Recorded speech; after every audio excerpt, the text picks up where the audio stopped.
Maintenant que nous avons vu la définition de votre métier, eh bien, il est intéressant d'aller voir votre référentiel.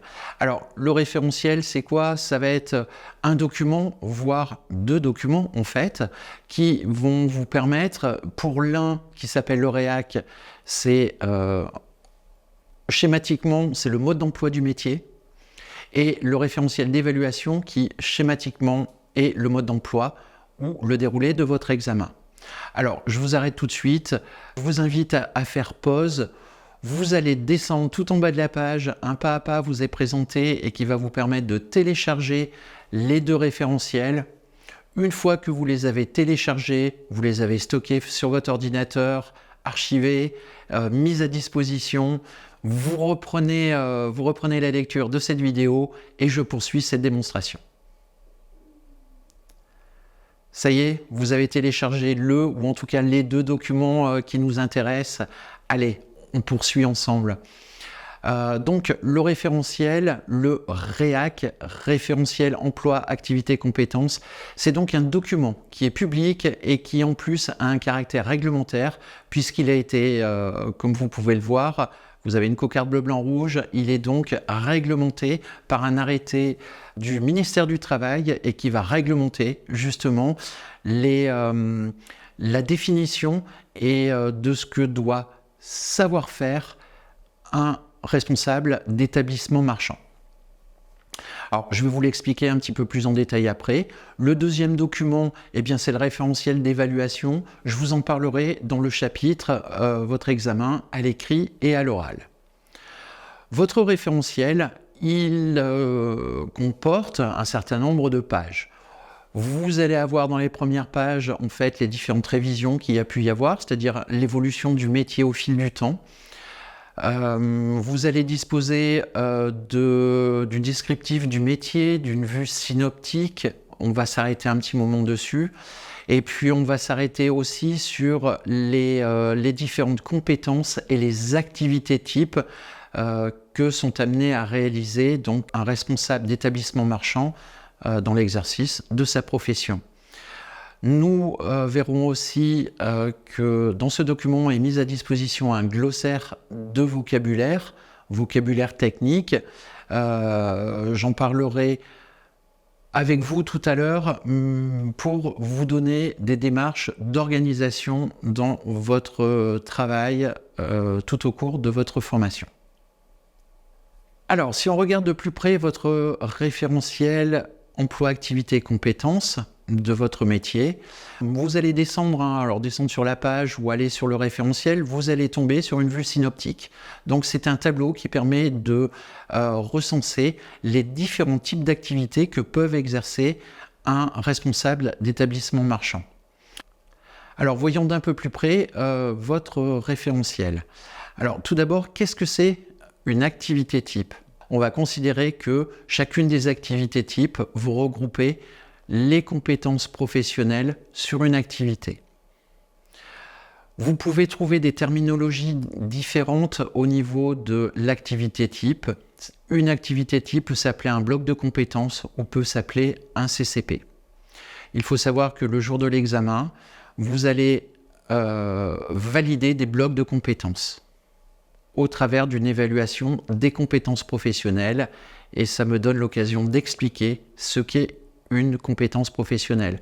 En fait, une compétence professionnelle, c'est un certain nombre de tâches, mais qui sont spécifiques à une compétence en particulier, qui peuvent retranscrire un ensemble de savoirs, de connaissances, de comportements, de conduite, de mise en œuvre de procédures, mais qui sont spécifiques à une compétence en particulier. Elle a toujours une finalité professionnelle, cette compétence. Le résultat de sa mise en œuvre est évaluable, ce qui veut dire que le jour de l'examen, vous allez être évalué sur des compétences afin de valider un bloc de compétences. Alors si on regarde encore de plus près votre emploi type et votre vue synoptique, on voit que un responsable d'établissement marchand est amené à réaliser 3 types d'activités. La première activité est de coordonner et améliorer l'activité omnicanale de l'établissement marchand. Il est aussi amené à contribuer aux orientations stratégiques de l'enseigne et de l'optimisation de la performance économique de l'établissement marchand. Et enfin, il est amené à manager les salariés de l'établissement marchand. Donc là, en fait, on se rend compte au travers de ces 3 activités types qu'en fait, il va y avoir plutôt une activité qui va être en lien avec la coordination, l'amélioration des activités liées directement à l'activité marchande. Une contribution au niveau des stratégies, donc là on est plutôt sur quelque chose de global, faire appel à des analyses, mettre en place des actions afin d'optimiser la performance économique. Performance économique, c'est la capacité à acheter au plus bas coût, c'est la capacité à faire de la marge lorsque l'on vend, mais c'est aussi la capacité à diminuer les charges de son établissement. Donc là, on est sur une approche qui est sur 3 axes différents. Et enfin, le management des salariés, c'est là où on va avoir une notion de communication, recrutement, management direct, etc. Donc on est plutôt sur une gestion RH au travers de cette activité type. Vous avez pu voir que dans chacune de ces activités types, eh bien, ont été identifiées un certain nombre de compétences professionnelles.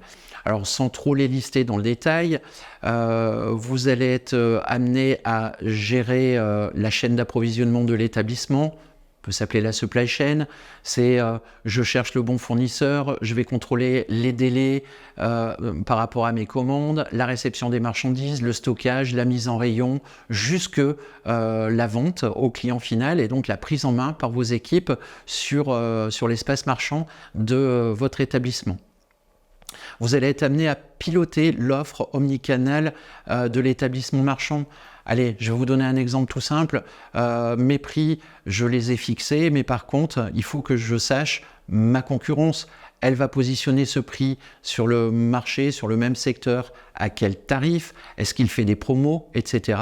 Donc ici, vous allez donc piloter cette offre commerciale, tant sur la diversité des produits que vous allez proposer dans votre magasin, que sur les tarifs, que sur les axes différents au niveau de la promotion, des ventes par exemple.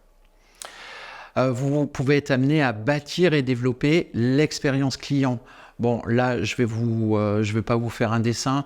Vous le voyez en tant que consommateur. Effectivement, l'expérience client, c'est ce qui est de plus en plus important. C'est pour ça que dans un établissement marchand, on va chercher à donner une âme, un état d'esprit. Voilà, mais c'est aussi toutes les actions de communication que vous pouvez mettre en place, et notamment dans le cadre de la fidélisation, et augmenter l'expérience client afin de générer un petit peu plus de chiffre d'affaires. Vous pouvez être amené à contribuer aux orientations stratégiques de l'enseigne. Donc là, on est sur une phase qui est un petit peu plus analytique. Ça fait partie des évolutions qui pourraient être mises en œuvre dans l'offre, par exemple, du magasin, mais pas que. Il faut le voir de manière générale. Les orientations stratégiques peuvent être aussi d'ordre de la gestion de vos équipes dans votre établissement. Ça peut être l'offre, ça peut être le changement de fournisseur, etc. Donc là, c'est une vue coordonnée, mais qui est un petit peu plus en recul par rapport à le premier type d'activité. Vous pouvez être amené aussi à établir et présenter les prévisionnels de l'établissement marchand. Donc là, forcément, on est sur un aspect un petit peu plus comptable et financier de l'activité de votre établissement. Vous pouvez être amené aussi à piloter le processus de recrutement. Bien évidemment, là, on est sur un volet RH.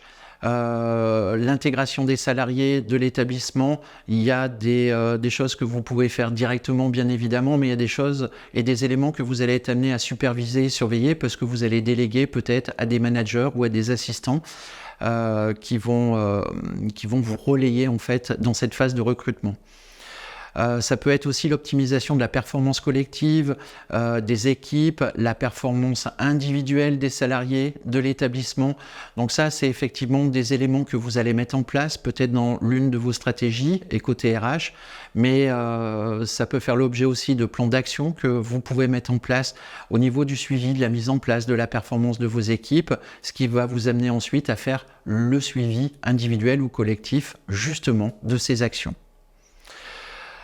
Vous êtes le manager d'une activité au quotidien justement de l'établissement et vous êtes le garant en tout cas. De toute façon, vous vous en rendrez vite compte. Une équipe qui est soudée, elle va beaucoup plus loin qu'une équipe qui a tendance à travailler de manière individuelle. Donc, c'est vous qui allez mettre en place un type de management qui va être le plus performant pour votre établissement. Enfin, vous allez mobiliser les équipes dans la gestion des projets de l'établissement marchand. Ça, c'est la stratégie que vous voulez mettre en place. C'est éventuellement, suite à différentes orientations que vous voulez prendre, eh bien, vous allez être un chef de projet en fait sur l'évolution de votre établissement. Et du coup, il va falloir fédérer, mobiliser vos équipes autour de ces projets-là pour les mener à bien. Alors, je vous laisse consulter la liste des blocs de compétences, donc des activités types, des compétences professionnelles. Dans le référentiel, vous allez avoir pour chacune des activités types, pour chacune des compétences professionnelles, une fiche qui lui est dédiée, avec un contexte de la mise en œuvre de la compétence ou de l'activité, avec un descriptif, mais surtout ce qui est important, c'est tous les savoir-faire, les connaissances, les savoirs techniques, etc. qui sont énumérés pour pouvoir réaliser chacune des compétences. Donc je vous invite à les lire et à les revoir le plus régulièrement possible, surtout dans le cadre de votre progression pédagogique, mais aussi à d'autres moments dans votre parcours de formation, notamment quand vous allez rédiger votre dossier professionnel, notamment quand vous allez vous préparer aux examens, préparer votre oral, préparer votre écrit, et puis après votre votre période d'examen, quand vous allez faire des recherches d'emploi, ce document, il va vous aider aussi à synthétiser, un petit peu plus, toutes les compétences et de pouvoir en parler avec un interlocuteur. Maintenant que je viens de vous exposer les points de votre référentiel, je vous ai parlé tout à l'heure du glossaire de vocabulaire. Alors si vous descendez tout en bas de votre référentiel, vous allez avoir un glossaire du REAC, mais vous allez avoir aussi un glossaire technique, celui qui va pouvoir vous apporter déjà quelques notions du vocabulaire technique qui est employé dans votre métier. Alors moi, ce que je vous invite, c'est à regarder votre fiche d'emploi type, votre fiche métier que vous aviez pu remplir précédemment, de prendre le temps de regarder la vue synoptique de votre métier, d'aller identifier et de bien regarder chacune des activités, des fiches activités, mais aussi des fiches compétences, d'aller voir le glossaire de vocabulaire. Et le conseil que je vous donne, c'est commencer à avoir un document qui est le vôtre, où vous allez recenser tout le vocabulaire du métier. À chaque fois que vous allez avoir un cours, à chaque fois un cours technique, un cours où vous allez aborder de nouvelles méthodes, une nouvelle approche au niveau du métier, je vous invite à enrichir justement ce glossaire de vocabulaire déjà du REAC et de le faire progressivement. Ça vous permettra, dans le cadre de vos révisions, de pouvoir mieux appréhender justement ce vocabulaire technique, des formules de calcul. Voilà, ça vous permettra d'être plus synthétique et en tout cas de réviser beaucoup plus rapidement et d'organiser votre travail. Ça, c'est très important. Et ça, c'est un travail qui se fait au quotidien, j'allais dire au jour le jour, à chaque fois. Essayez d'enrichir votre parcours de formation. Voilà, maintenant que nous avons vu et travaillé sur le REAC de votre métier, je vous invite à aller au chapitre suivant. Nous allons aborder votre programme de formation.